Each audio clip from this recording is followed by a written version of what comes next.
It's Wednesday, November 16th. You're listening to Your Florida Daily. I'm Katrina Scales. For the first time in 50 years. 3, 2, 1. Boosters in ignition. And liftoff of Artemis 1. We're going back to the moon. The harder the climb, the better the view. We showed the Space Coast tonight. What a beautiful view it is.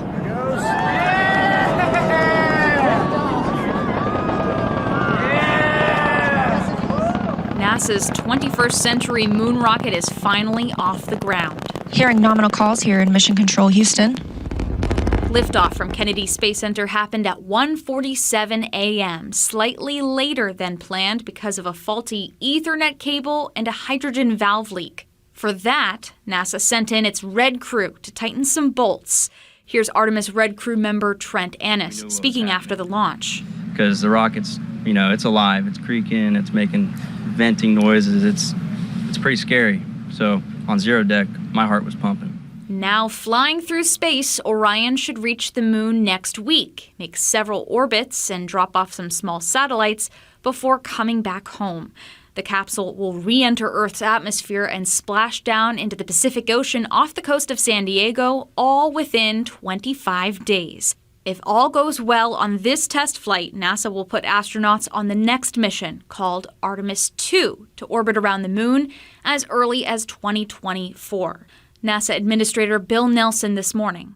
We are stressing it and testing it to make it as safe as possible, as reliable as possible for when our astronauts crawl on board and go back to the moon. Boots on the moon could come in 2025 or later.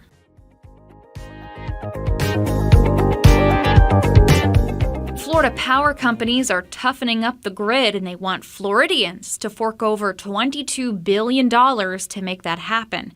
This week, the Florida Public Service Commission approved plans from FPL, Duke Energy, the Florida Public Utilities Company, and Tampa Electric. Over the next 10 years, they want to better protect the power grid from extreme weather and enhance reliability. On Thursday, commissioners will vote on just how much Florida power bills will go up.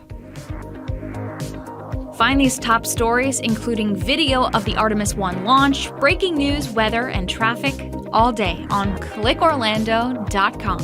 And now, a completely relevant Florida fact.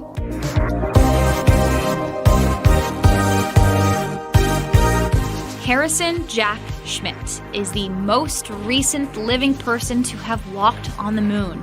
Now 87 years old, Schmitt piloted the lunar module for Apollo 17.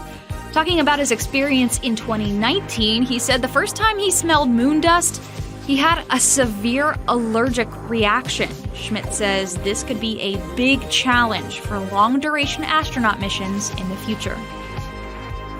Your Florida Daily is produced by News 6 WKMG in Orlando. I'm Katrina Scales. Make sure to subscribe for new episodes wherever you like to listen.